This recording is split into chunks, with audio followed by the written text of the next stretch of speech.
A.M.D.G is an intriguing choral work in Britten's catalogue, and it was composed in a fascinating and very transitional period of his life. It's startlingly beautiful and somewhat enigmatic, but it's not as well known as works such as Hymn to St Cecilia or A Ceremony of Carols, which were written only a few years later. It's kind of slipped through the net somehow, and it's this disappearing act is kind of baked in to its origin story. It dates from August 1939, only a few months after Britten arrived in North America with his partner, the tenor Peter Piers, and he wrote the piece intending it for Piers to sing with his professional choral group back in London later on that year. But that concert never happened because global events somewhat took over, and in fact World War II broke out only a couple of weeks after Britten finished the piece. And then for whatever reason, Britten then put the piece away and didn't attempt to get it performed. It wasn't published in his lifetime, and he didn't even put the numbers in a finished order. It wasn't performed until 1984, some 8 years after Britten's death. The poems themselves have their own story. They were written by the Jesuit poet Gerard Manley Hopkins, and A.M.D.G stands for Ad Majorem Dei Gloriam, to the greater glory of God, which is the Latin motto of the Jesuits and is something that Hopkins would put sometimes at the end of his poems.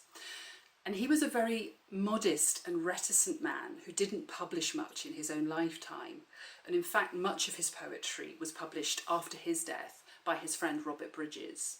So there's a slightly beyond the grave aspect to this work, both in terms of its poetry and its music. They were both rescued from the archives, but equally they could never have seen the light of day. A.M.D.G is notoriously difficult to perform, but it is not at all difficult to listen to, and it's easy to admire Britten's skill in creating individual sound worlds for each of the separate numbers.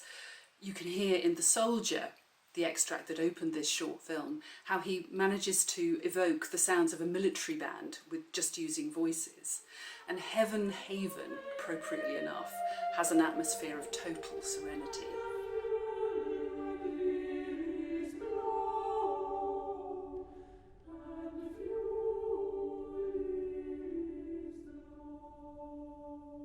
Perhaps the most compelling number is Rosa, Mystica, which is meditative and even quite transfixing.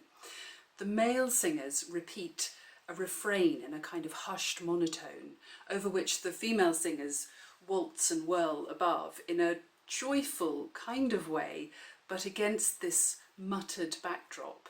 It's as if Britten's creating a mini vocal drama, pitting these two vocal types against each other, lending a slight air of mystery to what's already quite a mysterious text. And overall, A.M.D.G is an absorbing set of choral pieces. It draws you inwards and keeps you there, and it certainly deserves to be heard more often.